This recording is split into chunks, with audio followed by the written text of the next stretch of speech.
आप सब मेरे ऑनलाइन भाई बहनों को जय मसीह। परमेश्वर ने एक बार फिर से हम सबको मिलने का मौका दिया और रात भर अच्छा नींद दिया, सुबह अच्छा दिन देखा। तेरा धन्यवाद प्रभु जी। प्रभु, आज सुबह के सुंदर समय हम प्रार्थना करेंगे। धन्यवाद धन्यवाद महान सामर्थ्य जीवित परमेश्वर। प्रभु, तेरा वचन पढ़े और सुने जाने पर आशीष हो प्रभु। प्रभु, आज हम पढ़ेंगे प्रकाशित वाक्य उसका 14 अध्याय। प्रत्येक जन को छू लेना, उसके सवालों का उत्तर देना प्रभु जी। सारा आदर सारी महिमा तुझे देते हुए छोटी सी विनती तेरे प्यारे बेटे मेरे उद्धार करता है यीशु नासरी के नाम से मांगकर पा लेते हैं, आमीन।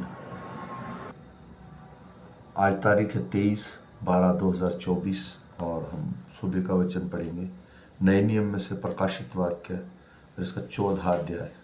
इसके पढ़े और सुने जाने पर प्रभु की आशीष हो।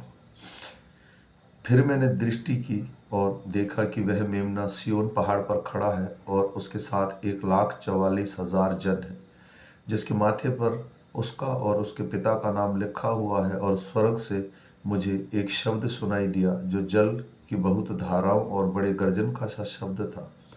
और जो शब्द मैंने सुना वह ऐसा था मानो वीणा बजाने वाला वीणा बजा रहा हो। वे सिंहासन के सामने और चारों प्राणियों और प्राचीनों के सामने एक नया गीत गा रहे थे। उन पर 1,44,000 जनों को छोड़ जो पृथ्वी पर से मोल लिए गए थे, कोई वह गीत ना सीख सकता था। ये वे हैं जो स्त्रियों के साथ अशुद्ध नहीं हुए, वे कुंवारे हैं। ये वे ही हैं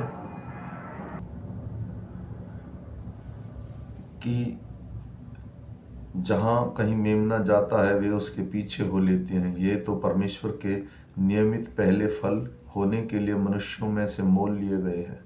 उनके मुंह से कभी झूठ ना निकला था, वे निर्दोष हैं। फिर मैंने एक स्वर्गदूत को आकाश के बीच उड़ते हुए देखा, जिसके पास पृथ्वी पर रहने वालों की हर जाति और कुल भाषा लोगों के सुनने के लिए सनातन सुसमाचार था। उसके बड़े शब्द से कहा, परमेश्वर से डरो और उसकी महिमा करो, क्योंकि उसका न्याय करने का समय आ पहुंचा है। और उसका भजन करो, उसके स्वर्ग और पृथ्वी का समुद्र का जल के सोते बनाए। फिर उसने बाद में एक दूसरा स्वर्गदूत यह कहता हुआ आया, गिर पड़ा, वह बड़ा बेबीलोन गिर पड़ा, जिसने अपने व्यभिचार की कामों मदिरा सारी जातियों में पिलाई है। फिर उसके बाद एक और तीसरा स्वर्गदूत बड़े शब्द से यह कहता हुआ आया, जो कोई उस पशु और उसकी मूर्ति की पूजा करे, वह अपने माथे या अपने हाथ पर उसकी छाप ले, वह परमेश्वर का प्रकोप की निरी मदिरा जो उसके क्रोध के कटोरे में डाली गई है पिएगा। और पवित्र स्वर्गदूत दूतों के सामने मेमने के सामने आग और गंधक की पीड़ा में पड़ेगा। उसकी पीड़ा का धुआं युगानुयुग उठता रहेगा। और जो उस पशु और उसकी मूर्ति की पूजा करते हैं और जो उसके नाम को छाप लेते हैं, उनको रात दिन चैन ना मिलेगा। पवित्र लोगों का धीरज इसी में है जो परमेश्वर की आज्ञाओं को मानते और यीशु पर विश्वास रखते हैं। फिर मैंने स्वर्ग में से एक शब्द सुना, लिखा, जो मृतक प्रभु में मरते हैं वे अब से धन्य हैं। आत्मा कहता है, हाँ, क्योंकि वे अपने सारे परिश्रम सारे विश्राम पाएंगे और उनके कार्य उनके साथ ही हो लेते हैं। मैंने दृष्टि की और देखा कि एक उजियाला बादल है और उस बादल पर मनुष्य के पुत्र सरीखा कोई बैठा है, जिसके सिर पर सोने का मुकुट और हाथ में चोखा हंसुआ है।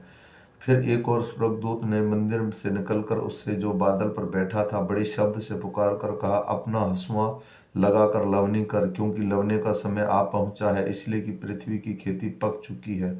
अंत जो बादल पर बैठा था उसने पृथ्वी पर अपना हंसुआ लगाया और पृथ्वी की लवनी की गई। फिर एक और स्वर्गदूत उस मंदिर से और जो निकला जो स्वर्ग में है, और उसके पास भी चोखा हंसुआ था। फिर एक और स्वर्गदूत आग की पर अधिकारी था, वेदी से निकला और उसके पास चोखा हंसुआ था। उसने ऊंचे शब्द से कहा, अपने चोखा हंसुआ लगाओ, पृथ्वी की दाखलताओं के गुच्छे काट ले, क्योंकि उसकी दाख पक चुकी है। तब उस स्वर्गदूत ने पृथ्वी पर अपना हंसुआ लगाया और पृथ्वी की दाखलता के फल काटकर अपने परमेश्वर के प्रकोप के बड़े रसकुंड में डाल दिए। और नगर के बाहर उस रसकुंड में दाख रौंदे गए और रसकुंड में इतना लहू निकला कि घोड़े की लगामों तक पहुंचा और 100 कोस तक बह गया। आमीन। फिर आमीन। हम फिर मिलेंगे शाम के वचन के साथ। मैं आशा करता हूँ सोमवार से शनिवार तक हम अपने अपने काम काज में जाएंगे। और ये क्रिसमस का पवित्र महीना है, ये वीडियो मैं अपने मसीह बहन भाइयों के लिए बनाता हूँ ताकि वो बाइबल को जान सकें। हम किसी भी पास्टर का वचन सुने तो हमें समझ में आए। तो ये प्रकाशित वाक्य आखिरी पुस्तक है। अगर मुझे कोई फॉलो करता है तो वो 1 साल में बाइबल को पूरी कंप्लीट कर लेगा। जिस दिन से वो सुनना शुरू करेगा उससे ठीक 1 साल में उत्पत्ति से लेकर प्रकाशित वाक्य। सबको जय मसीह की। फिर मिलते हैं शाम के वचन के साथ।